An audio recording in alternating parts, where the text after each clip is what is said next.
자, 이 영상은 선생님이 작년에 결혼식을 가가지고 절대왕정 영상을 찍었었어요. 와, 그러다 보니까 결혼식이 이루어지고 있는 근처 카페에서 영상을 찍다 보니까 정말 온갖 잡음이 다 섞여가지고 실제로 영상을 듣는데 굉장히 힘들다고 이야기했던 친구들이 많아서 그 부분 때문에 다시 한번 이쪽 절대왕정 영상을 찍으려고 합니다.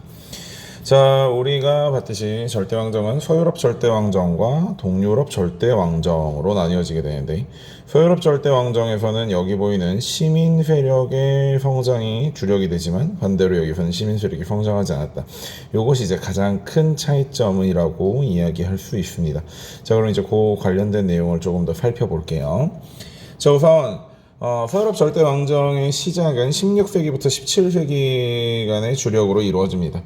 이제 특징은 정치적으로는 관료제와 상비군을 마련하게 되고요.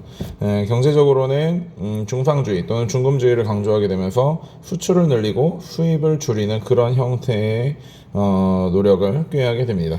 자, 사상적으로는 왕의 권한은 신으로부터 주어졌다라고 해서 보댕이나 보쉬에 같은 사람들이 주장했던 그러한 내용들을 따르게 되는데요.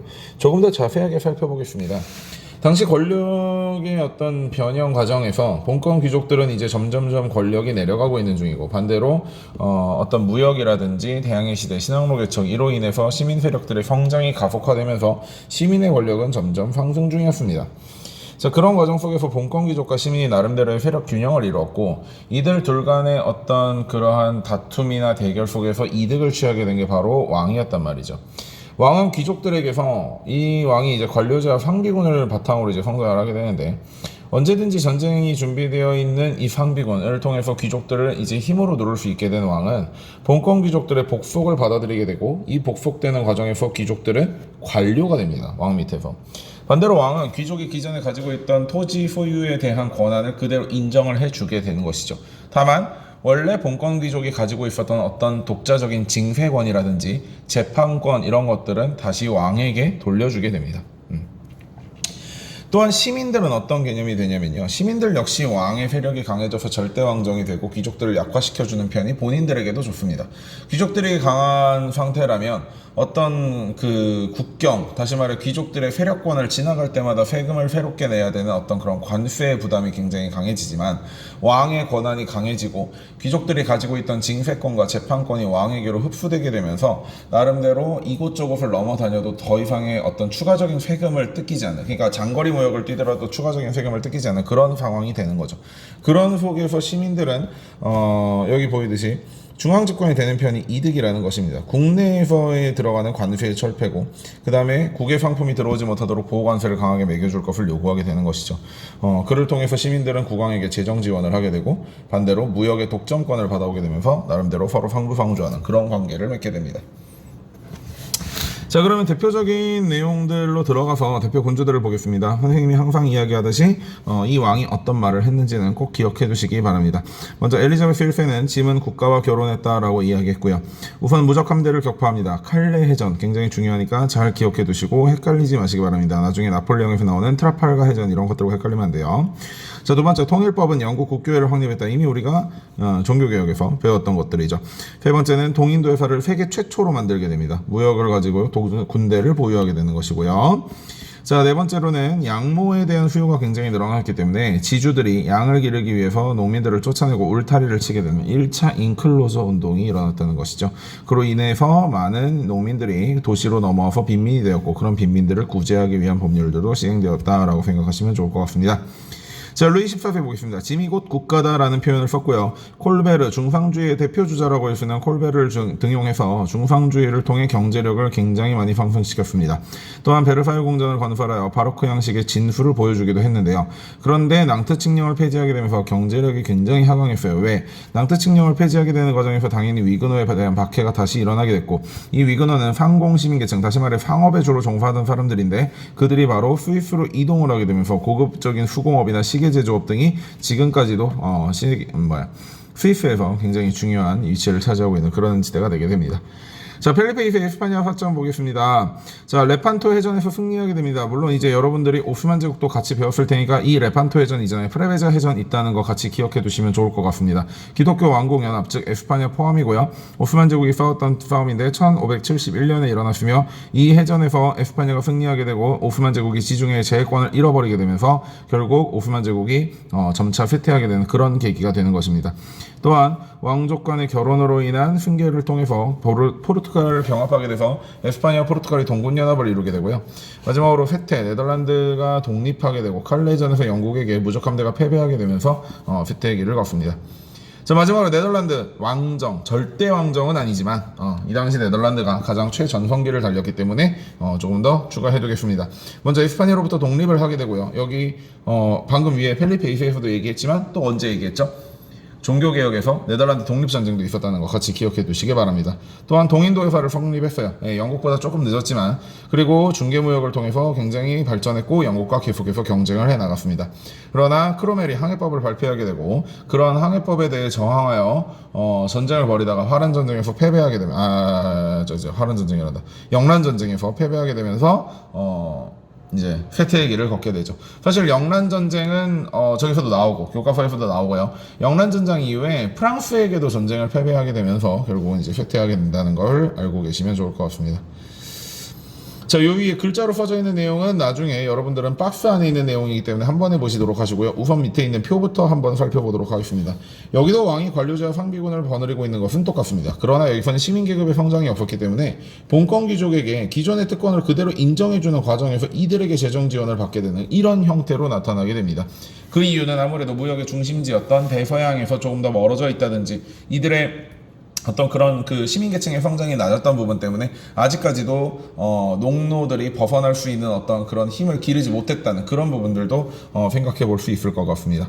그래서 동유럽 절대왕정은 기본적으로 서유럽보다 약 100년 정도 늦은 17세기에서 18세기의 주력으로 기본적으로 되게 18세기를 기준으로 많이 성장을 하게 되고요. 또 특징으로는 도시와 상공업의 발달이 미흡하는 과정에서 시민 성장이 미흡했고 그래서 시민 세력보다 권력의 균형이 이루어지지 않고 시민보다 본권 귀족의 세력이 더 강했던 거 다 설명했던 내용들이니까 여러분들이 같이 기억해주면 좋을 것 같습니다. 자, 대표적인 군주들을 한번 보겠습니다. 표트르 대제 러시아이죠. 이 친구 선생님이 수업 시간에도 얘기했듯이 어렸을 때 조금 불행하게 자라는 과정에서 한국으로 말하자면 이태원 같은 굉장히 서유럽의 문물을 쉽게 접할 수 있는 도시에서 자랐습니다.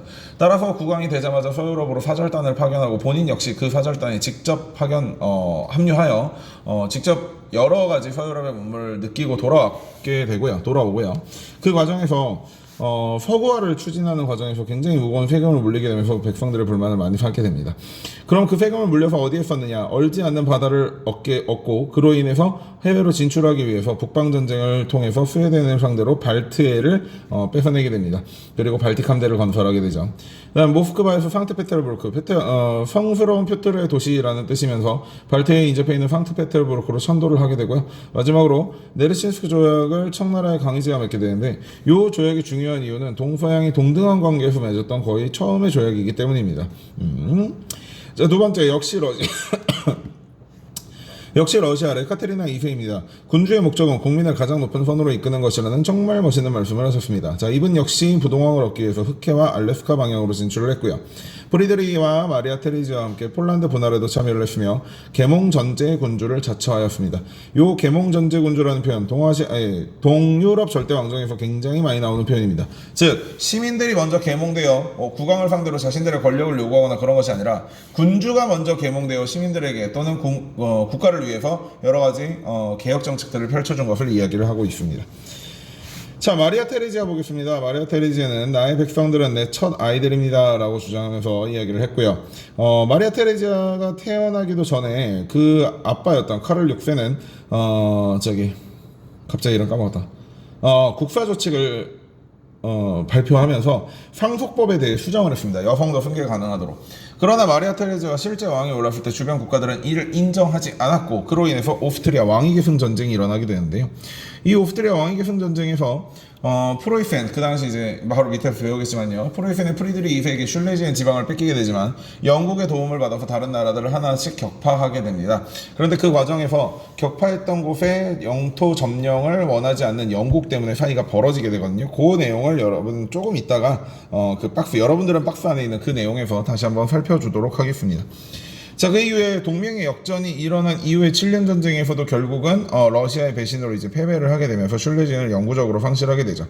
자, 그리고 마지막으로 일부 교과서에서는 요제프 2세와 함께 묶여서, 마리아 테레지아가 요제프 2세와 함께 묶여서 내정 개혁을 시도했다라는 표현을 쓰기도 합니다. 자, 마지막으로 프리드리 2세 보겠습니다. 군주는 국가 제1의 종복 또는 공복이라고 이야기되는 것으로 정말 멋있는 이야기를 하셨습니다. 오스트리아 왕위 계승 전쟁과 7년 전쟁을 통해서 슐레지엔을 영구 획득하고 폴란드 분할에도 참여하여 그 동프로이센과 서프로이센에 갈라지는 그러한 상태라 그래, 여기까지 하지 말자. 자, 폴란드 분할에 참여해가지고 프로이센의 영토를 크게 넓혔다. 뭐 이 정도로만 보시면 될 것 같고요. 베르사유 궁전하고 뭐 화려함은 비교는 안 되겠지만 우아함은 충분히 맞붙일 수 있는 로코코 양식의 상수시 궁전을 건설했고, 에카테리나와 마찬가지로 계몽 전지 군주를 자처했으며 어렸을 때 잘 그 기억으로 반 마키아벨리론을 저술하게 됩니다.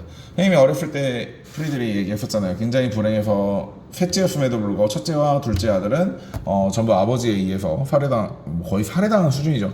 살해당하고, 그 다음에 본인이 아버지의 어떤 강압적인 태도나 교육을 이기지 못해서 자기 남자 애인하고 도망가려다가 잡혀서 죽기 직전에 있다가 골방에 처박히고 남자 애인을 사형당해서 그 목이 걸려 있는 걸 보게 되면서 어렸을 때 굉장히 많은 트라우마를 겪었을 겁니다. 그럼에도 불구하고 훌륭하게 성장했고, 또 조기 교육으로 받았던 군사적 재능을 유감없이 발휘해서 두 번의 큰 전쟁에서 승리를 하게 되면서 슐레지엔이라는 굉장히 풍요로운 땅을 획득을 했고요.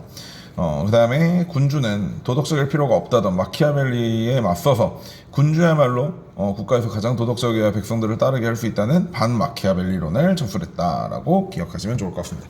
자, 마지막으로 교육과정 외의 내용인 유럽의 전쟁과 외교혁명 이 부분에 대해서 조금 더 살펴보겠습니다. 먼저 30년 전쟁 전까지만 해도 신성로마 제국하에서 가장 강력한 세력을 가지고 있었던 건 오스트리아의 합스부르크 가문입니다.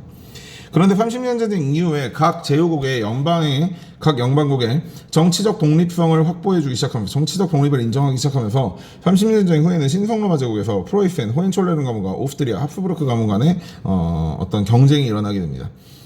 자, 그 이후에 오스트리아 왕위 계승 전쟁이 일어났을 때 이 당시 사실 프랑스와 프로이센은 뭐 딱히 동맹이랄 것보다도 일단 오스트리아가 굉장히 어린 여자가 왕위에 올랐기 때문에 지금이야말로 오스트리아 영토를 좀 뺏어가지고 냠냠 먹어치울 때다라고 생각을 했기 때문에 오스트리아를 집중적으로 공격을 하게 되고요. 프리드리의 프로이센 같은 경우에도 굉장히 속전속결로 슐레지엔을 먹고 끝났지만 프랑스는 좀 늘어지게 싸우는 바람에 아무래도 영국의 도움을 많이 받게 되죠. 영국 입장에서는 프랑스가 더욱더 강해지는 걸 원치 않았기 때문이에요. 다만 그 이후에 오스트리아가 프랑스를 비롯한 다른 여러 국가에 승리를 거두면서 일부 얻었던 땅이 있는데, 그건 역시 영국은 그 땅을 점령하는 것을 허가하지 않았습니다. 다시 말해 오스트리아가 그렇게 또 강해지는 거 역시 바라지 않았다는 거죠. 이 과정에서 오스트리아와 영국의 사이가 벌어지게 되고요. 오스트리아는 새로운 동맹을 찾게 됩니다. 그래서 사실 하프부르크와 프랑스의 부르봉 가문은 지금까지 거의 철천지 원수에 가까운 사이였는데요. 오히려 이들 둘이 힘을 합치는 이런 동맹의 역전 또는 외교혁명이라는 그런 일이 일어나게 되고, 여기에 프로이센의 프리드리히를 싫어하던 엘리자베타 여제까지도 여기에 가담을 해가지고 7년 전쟁이 일어나게 됩니다. 실제로 영국과 프랑스 같은 경우는 유럽 내의 전쟁보다도 국외에서 일어나고 있던 식민지 쟁탈 전쟁이 조금 더 관심이 많았습니다. 따라서 유럽 내의 전쟁은 프로이센과 오스트리아 앤드 러시아의 싸움으로 될 수밖에 없었는데요. 아무리 프로이센의 프리드리히가 군사적 천재라고 하더라도 양쪽에서 밀려오는 적을 모두 다 막아내기란 쉽지가 않았던 것이죠. 따라서 거의 나라가 절단나기 직전에, 즉 베를린까지도 뭐 수도는 아니에요. 당시 수도가 아마 포츠담이었던가 그럴 겁니다. 포츠담까지는 함락 안 당했지만 베를린까지도 이제 함락을 당했던 그런 시점이었거든요. 다만 러시아에서 갑자기 엘리자베타 여자가 죽고 나서 그 이후로 올라오게 된 게 표토르 3세였는데 표토르 3세는 프리드리 2세의 굉장한 팬이었습니다.